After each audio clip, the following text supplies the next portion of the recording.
Guys, if you want to create a folder, you can easily right click on the desktop, create a folder, and you can also create a document.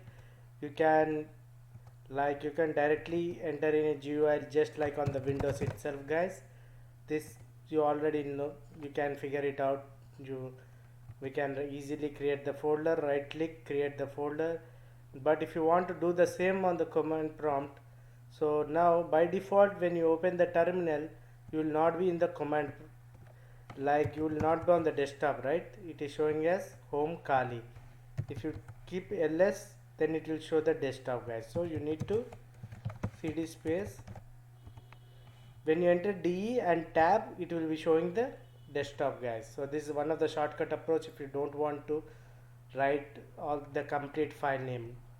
You have to enter any first 3-4 characters and press tab, it will showing the name. One more time, if you press the tab, it will be showing other name. For example, cd space d tab, it is showing like all these things. Now if I enter de, it will be take space tab, it will be showing desktop. If I want to go to desktop, do tab. What happened? Yeah, so do is starting, we have two in that, so I have to give as dow in order to go to downloads. Now press tab, yes.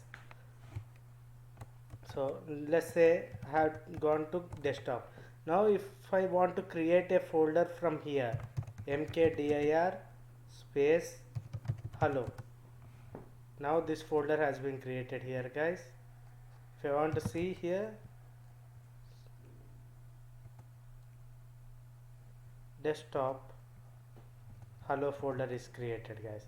Now if I want to delete that folder, guys, I can simply right click here and directly move to trash.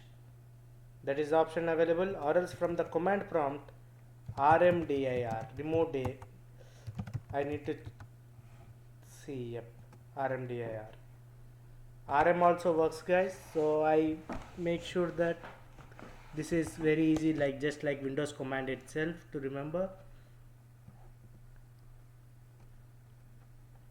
How these classes are you feeling comfortable learning, like instead of just learning the command, are you learning in a flow? Write some comments, guys, so that I can create the same thing for the 10 different areas, like even for C language, C++, threat profiling, threat hunting, so that you guys can become experts in most of the areas.